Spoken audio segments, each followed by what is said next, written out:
Hey everyone, welcome to the FIBF class में chapter 1 introduction to financial management में हम अभी टॉपिक स्टार्ट करने वाले हैं प्रॉफिट मैक्सिमाइजेशन।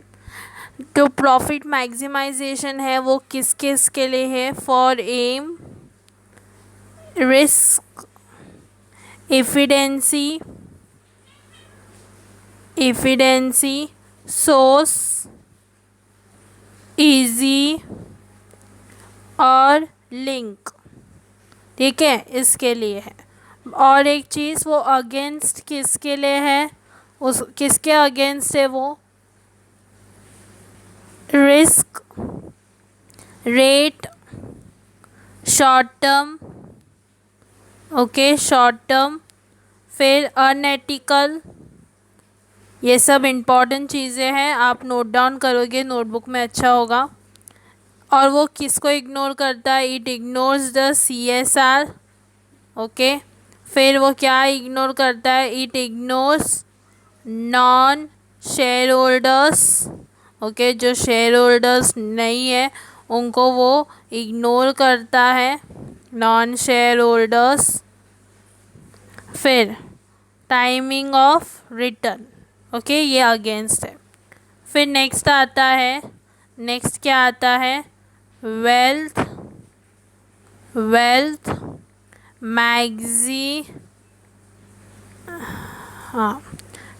मैक्सिमेशन, ओके। तो इसका स्पेलिंग एस आता है, जेड आता है, सॉरी, एस भी लिखोगे चलता है।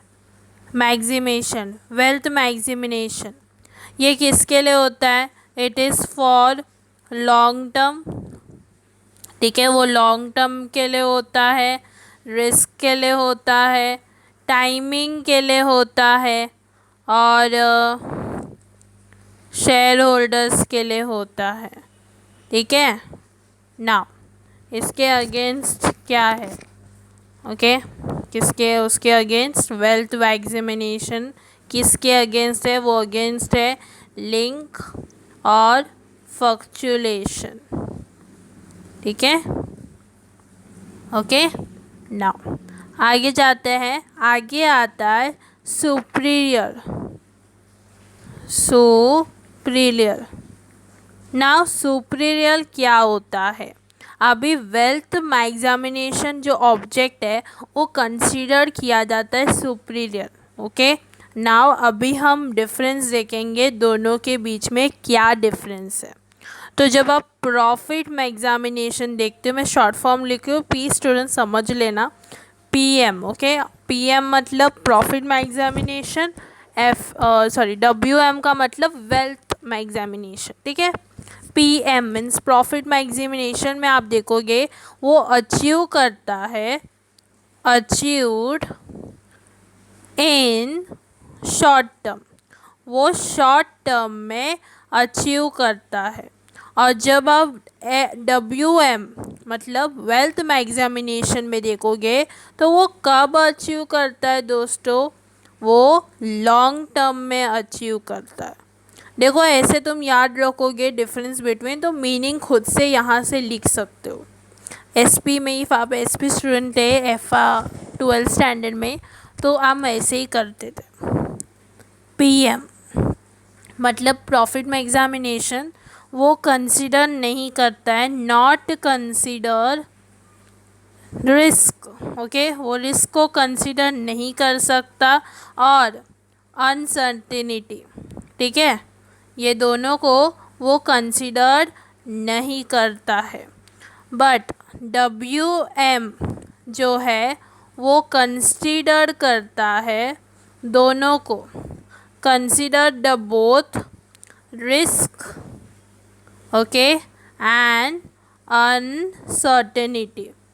ना बहुत सारे बच्चे कहते हैं कि मैम टाइपिंग क्यों नहीं करते हो, क्योंकि बच्चों बहुत टाइम जाएगा और आप भी बोर हो जाओगे लेक्चर में, इसलिए मैं अपनी पेन से लिखती हूँ। इफ़ आपको कोई वर्ड समझ नहीं आ रहा है तो चैट बॉक्स में बता देना, मैं आपको बता दूँगी।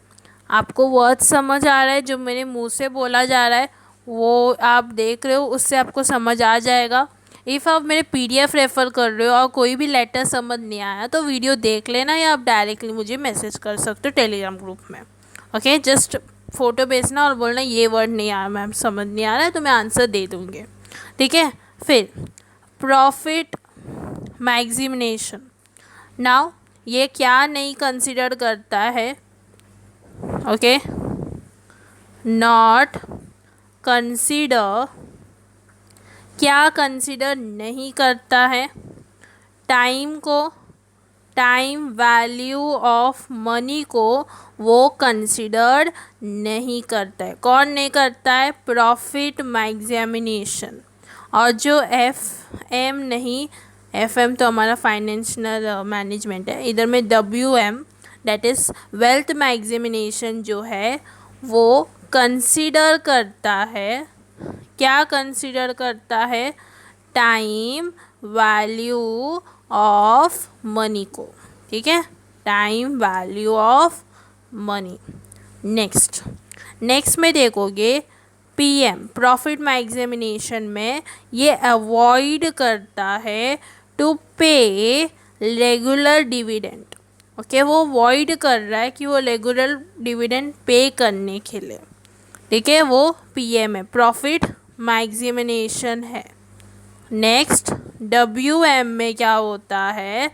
वो पे करते हैं ओके रेगुलर डिविडेंड को।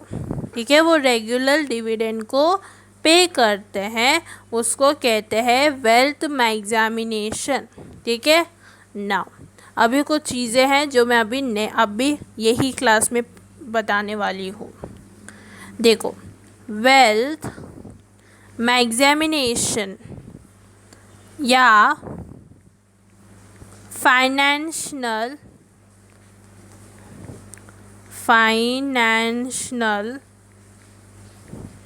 डिसीजन, ये दोनों जो है ये दोनों जो है वो क्या है? वो इंटर रिलेटेड है। ठीक है, वो क्या है दोस्तों? दोनों इंटर रिलेटेड है। ओके, तो दोनों जन इंटर रिलेटेड है, ये आपको समझा होगा। तभी इसके भी तीन होते हैं। एक होता है इन्वेस्टमेंट, मैं ऐसे लिख देती हूँ लाइन बना के, तो बहुत टाइम जाएगा।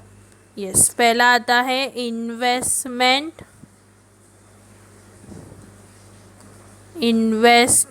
डिसीजन। ठीक है। सेकेंड आता है फाइनेंशियल डिसीजन। ये बोथ आर इंटर रिलेटेड। फिर आता है डिविडेंड डिसीजन। ठीक है, तो ये तीन जन को याद रखना, एक इन्वेस्टमेंट डिसीजन, एक फाइनेंशियल डिसीजन, एक डिविडेंड डिसीजन। ठीक है, अभी आगे जाते हैं दोस्तों।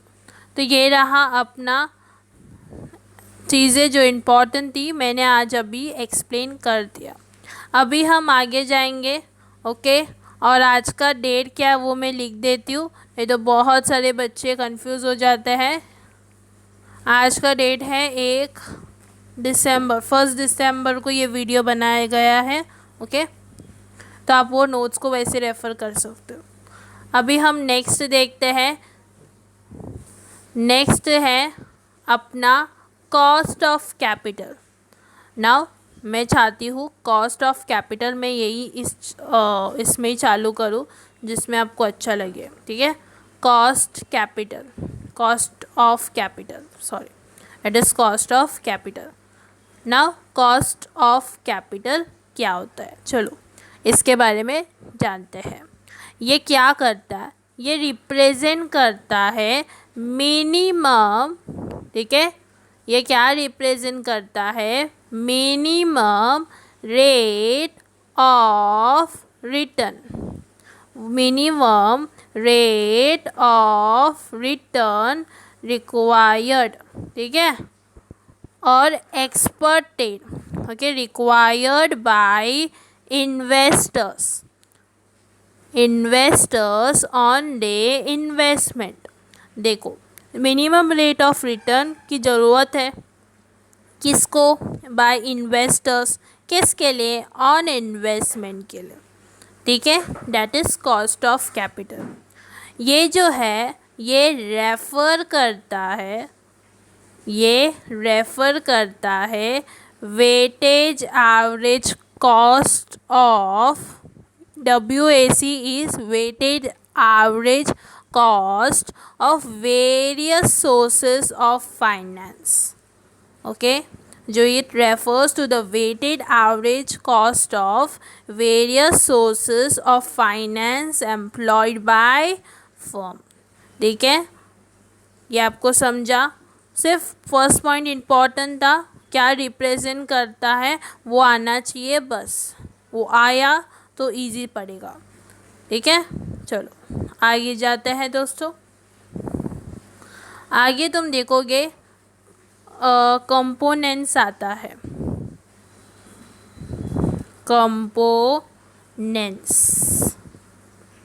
ठीक है, कंपोनेंट्स। नाउ देखो, कैपिटल है वो एम्प्लॉयड किया जाता है फर्म को, वो कंप्राइजेस करता है। अभी कॉस्ट ऑफ कैपिटल में कौन कौन आता है वो देखो, दैट इज़ कंपोनेंट्स। पहला आता है इक्विटी शेयर्स, फिर आता है प्रेफरेंस शेयर्स। मुझे इसके ऊपर भी सवाल पूछने हैं तो रेडी हो जाना, बहुत इजी है। और जो SP स्टूडेंट्स है वो फटाफट चैट बॉक्स में आंसर चाहिए, इवन मैथ्स स्टूडेंट। फिर रिटेन मतलब 12th वाले, हाँ, रिटेन्ड अर्निंग, और फिर बोरोड फंड। नाउ मुझे बताओ इक्विटी शेयर्स को क्या मिलता है? यस, चैट बॉक्स में आपके आंसर्स आने चाहिए, तो मैं दे देती हूँ। आंसर आता है डिविडेंड। प्रेफरेंस शेयर को भी वही मिलता है, बट इसमें डिफरेंस क्या है? इक्विटी को क्या कितना रेट का मिलता है? फ्लक्चुएटिंग, और प्रेफरेंस को फिक्स रेट, ओके, प्रेफरेंस को फिक्स रेट में मिलता है। बोरोड फंड कौन कौन आते हैं? डिबेंचर्स, बॉन्ड्स, वो सब, उनको क्या मिलता है? इंटरेस्ट मिलता है। डिविडेंड मत बोलना चैट बॉक्स में, इंटरेस्ट मिलता है, वो भी फिक्स वाला, ओके। तो ये आपको समझा? यस। चलो आगे जाते हैं, ओके। आगे है इफ़, ओके। अभी एक कंडीशन है, तो मैं दूसरे पेन ले लेती हूँ क्योंकि एक ही पेन में बोर हो जाते हैं दो बच्चों। तो फंड्स, अभी जो फंड्स है ना वो बोरोड है, the funds are borrowed, okay. जो कॉस्ट है वो एक इंटरेस्ट है, कॉस्ट इज़ द इंटरेस्ट जो पेड होना चाहिए ऑन द लोन। देखो, जो फंड्स है वो बोरोड होगा, तो जो कॉस्ट है वो इंटरेस्ट होगा। अभी आपने लोन लिया है, उसके ऊपर इंटरेस्ट देना पड़ेगा ना, आपने पैसा लिया है, तो जो इंटरेस्ट है वो कॉस्ट होगा ना अपना, उनको देना पड़ेगा, यस और नो। तो दैट इज़ द थिंग, इसमें यही तो बताया बच्चा। फिर आगे जाते हैं, इफ फंड्स आर, अभी और एक चीज़, इफ फंड्स आर इक्विटी आपका फंड होगा तो कॉस्ट क्या होगा आपका?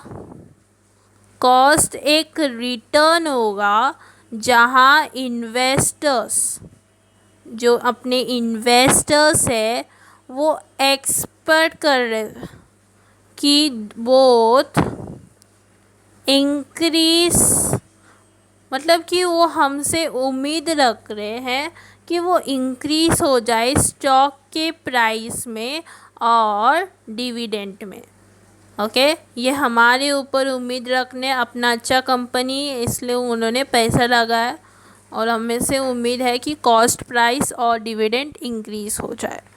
तो ये आपको समझा? यस। नाउ डेफिनेशंस है जो बताया गया है, तो मैं ईजीएस्ट डेफिनेशन देती हूँ जो 1 मिनट में याद हो जाएगा, ओके। सो अकॉर्डिंग टू मिटॉन। आई नो नाम ही याद रखना थोड़ा सा डिफ़िकल्ट हो जाता है, ये मेरे साथ भी होता है, बट हमें अभी तो प्रैक्टिस करनी चाहिए। मिटॉन एच, एक मिनट, ठीक है, एच स्पे। ये कहते हैं कि कॉस्ट ऑफ कैपिटल है ना, कॉस्ट ऑफ कैपिटल है ना, वो क्या है। सेम जो मीनिंग में बोला है ना वही वो बताते हैं। Minimum rate of return. चलो याद आया आपको ये मीनिंग में, हाँ। विच फर्म, जहाँ फर्म को रिक्वायर है, ये भी याद आया। Yes, has a condition, okay, ये याद रखना, has a condition for undertaking, for undertaking and investment, याद रखो।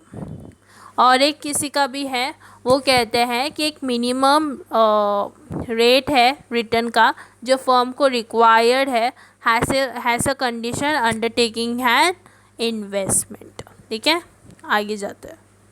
नाउ कॉस्ट ऑफ कैपिटल के दो एस्पेक्ट्स होते हैं, कौन से हैं देख लो। पहला आता है हम cost of funds used, okay. Second आता है minimum rate of return, minimum rate of return on investment. ये दो एस्पेक्ट्स है जो आपको अच्छे से याद रखना है। मतलब कॉस्ट ऑफ फंड्स यूज़ किया जाता है, फिर minimum rate of returns on investment, ये दो चीज़ है। ठीक है, फिर क्या आता है सिग्निफिकेंस। चलो सिग्निफिकेंस देखते हैं, मतलब इम्पोर्टेंस। ठीक है, नाउ पहला आता है कैपिटल बजटिंग, वेरी इम्पॉर्टेंट। आपको कैपिटल बजटिंग करोगे कि नहीं, यस, कितना कहाँ खर्चा हो रहा है ये सब आपको देखना ही पड़ेगा, यस और नो, यस। फिर डिज़ाइनिंग ऑफ कैपिटल स्ट्रक्चर, अभी जो कैपिटल स्ट्रक्चर है उसको प्रॉपर्ली डिज़ाइन करना पड़ेगा, यस और नो, प्रॉपर्ली प्लान करके उसको। थर्ड आता है परफॉर्मेंस वैल्यूएशन। नाउ आप बैलेंस शीट में देखोगे ना अपना कंपनी कैसा परफॉर्म कर रहा है, लॉस में जा रहा है, प्रॉफिट में जा रहा है, ये आप देखोगे कि नहीं, देखोगे। Fourth, value creation and measurement, okay, value creation and measurement. Fifth, basis of decision, आप डिसीजन लोगे वो देखते हुए, यस और नो, यस, तो आप यहाँ डिसीजन बनाओगे।